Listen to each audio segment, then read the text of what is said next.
Hola, ¿qué tal? Soy la doctora Bere. Seguramente ya has escuchado hablar acerca del cortisol, la hormona del estrés. Pero ¿sabes por qué le llaman así?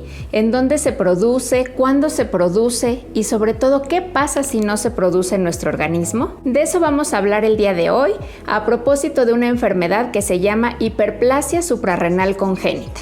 Lo primero que tenemos que hacer es entender el nombre. Hiperplasia se refiere a que aumenta el tamaño, pues porque aumenta el número de células. Suprarrenal porque nos referimos a la glándula suprarrenal que está justo arriba del riñón. Y congénita porque los bebés nacen con ella y es hereditaria, con una herencia autosómica recesiva.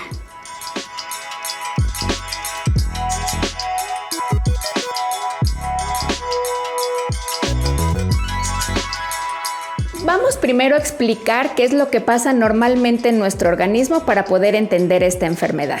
Lo primero es identificar dónde está la glándula suprarrenal y se localiza justo arriba del riñón como una especie de capuchita. Es una capuchita pequeña, pero su importancia en nuestro organismo es muchísima. Si nosotros abrimos esta glándula y vemos qué hay adentro, lo dividimos en lo que está en el centro, lo llamamos médula, y lo que está hacia afuera lo llamamos corteza. La corteza va a tener 3 capas, que son las que tenemos aquí, y cada una va a producir una hormona diferente. Entonces tenemos la producción de aldosterona. La aldosterona nos sirve en nuestro organismo para regular la sal que tenemos. La sal es importante tenerla a niveles adecuados en nuestro cuerpo para funcionar de manera adecuada. El cortisol es la hormona del estrés. El cortisol nos ayuda a regular los niveles de presión sanguínea, a regular los niveles de glucosa en la sangre y a estar preparados para enfrentar situaciones de peligro y estrés. Y finalmente los andrógenos, que son las hormonas sexuales masculinas que tenemos tanto hombres como mujeres. Para que se puedan producir estas hormonas en la glándula suprarrenal, necesitamos de ciertas enzimas. Las enzimas son las que nos van a ayudar a producir la aldosterona, el cortisol y los andrógenos como un producto final. Vamos a suponer que es como una carretera. Las enzimas yo las considero como las casetas, las que nos van a facilitar el paso para llegar a nuestro objetivo. En el caso de la hiperplasia suprarrenal congénita, tenemos una mutación específica en ciertos genes que van a hacer que estas enzimas, estas casetas que nos permiten el paso, no funcionen de manera adecuada. Entonces vamos a hacer un ejemplo como si fuera una carretera. Tenemos a los cochecitos que llevan la materia prima para que podamos realizar o formar nuestras hormonas. Estos cochecitos vienen en la carretera, pero justamente en este tenemos bloqueo en la caseta y no me permite pasar para formar aldosterona. Entonces este carrito se va y tiene que buscar otra vía. Busca otra vía, pero justo también para formar el cortisol no tenemos la enzima adecuada y entonces tampoco puede pasar por aquí. ¿Qué hace? Pues tiene que buscar otra vía y justo aquí no tenemos esa enzima. Tenemos otras enzimas que sí las tenemos en esta enfermedad y aquí sí tenemos el paso libre. Entonces toda mi materia prima con la que íbamos a hacer aldosterona y cortisol lo llevamos y aquí como si hay paso tenemos entonces un exceso de andrógenos, un exceso de hormonas masculinas en el organismo porque aquí sí pudo pasar. Aquí no, porque teníamos un bloqueo. Esa es a grandes rasgos la hiperplasia suprarrenal congénita. Ahora, ¿qué síntomas o qué va a provocar en los bebés recién nacidos? En los recién nacidos lo vamos a dividir si son hombres o mujeres, porque aquí sí es diferente.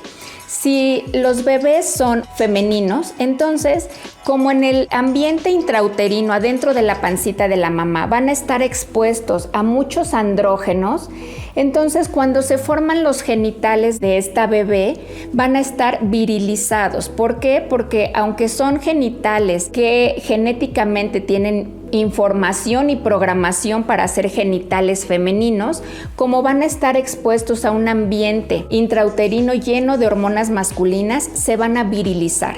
Entonces nosotros la podemos ver cuando nacen estos bebés que tienen apariencia de unos genitales masculinos. A veces es una apariencia completa o a veces es parcial. A esto le llamamos alteración en la diferenciación sexual y quiere decir que el clítoris a lo mejor parece un falo, los labios pueden estar un poco más pigmentados y le llamamos escrotalizado, con arruguitas como lo tiene el escroto, y entonces tenemos a un bebé que no sabemos a simple vista si es niño o niña porque tiene alteración en la diferenciación sexual. Cuando los niños son varones y tienen esta enfermedad y están expuestos a un ambiente intrauterino con más andrógenos, pues generalmente no vemos nada. ¿Por qué? Porque van a tener los genitales masculinos, y si somos un poco más precisos a la exploración ya podremos ver que a lo mejor el falo está un poco más grande en relación con los testículos del bebé, pero eso ya es en una exploración más minuciosa. A simple vista pudiera parecer unos genitales masculinos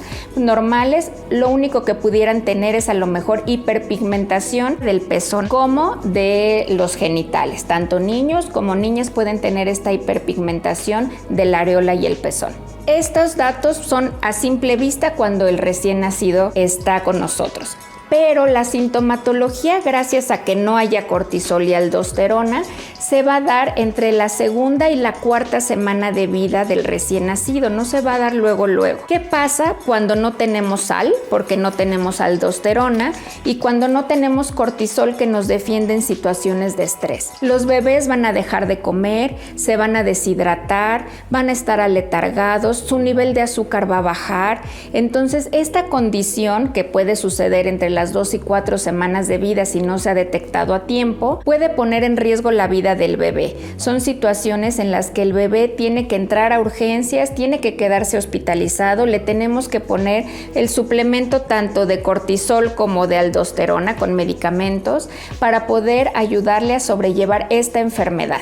¿Cómo se detecta esta enfermedad?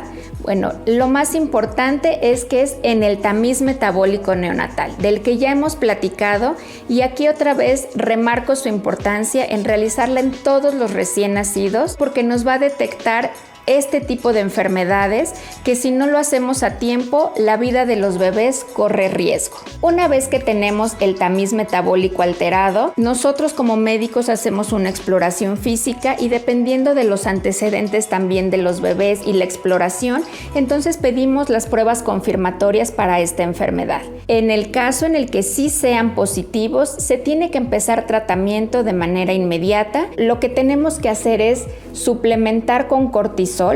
El medicamento de elección siempre va a ser la hidrocortisona, y la aldosterona la vamos a suplir con un medicamento que se llama fludrocortisona, y también muchos bebés a pesar de esto pueden necesitar un poco más de sal en sus requerimientos de ingesta de alimentos o de leche. Dependiendo de qué enzima esté afectada y en qué cantidad esté afectada la misma, es la sintomatología que nos va a dar el paciente.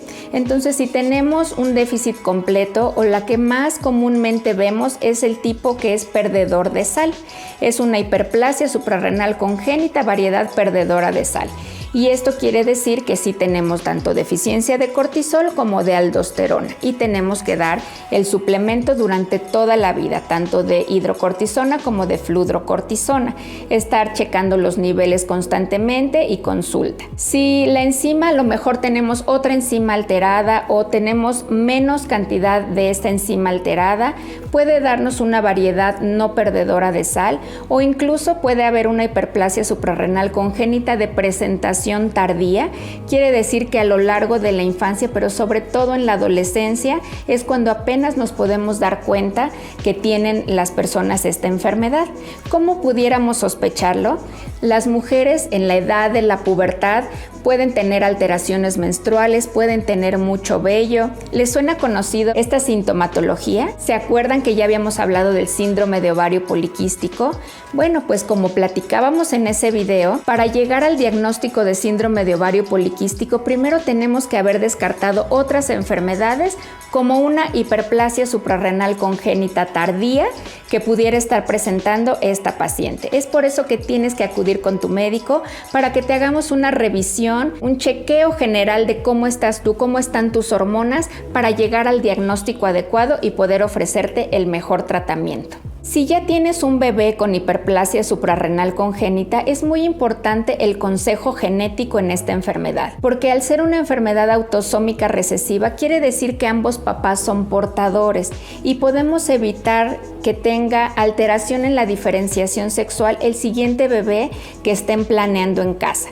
Entonces, con un bebé con hiperplasia suprarrenal es importantísimo acudir con el médico genetista para que nos apoye con este consejo genético y podamos prevenir junto con el ginecólogo durante el embarazo que haya una virilización de los genitales en el caso en el que sea un feto femenino. Recuerden que este tipo de enfermedades las podemos detectar fácilmente mediante el tamiz metabólico. Es importante realizarlo a todos los pequeños y acudir siempre a consultas con su pediatra, a valoración cada mes a partir de que nace el bebé para que estemos atentos ante cualquier sospecha clínica que tengamos. Recuerden acudir siempre a consulta. Estoy a sus órdenes en 2 consultorios, en CDMX y en el área metropolitana. Les dejo los datos en la descripción. Eso es todo por hoy. Recuerden que soy la doctora Bere por una vida saludable y feliz.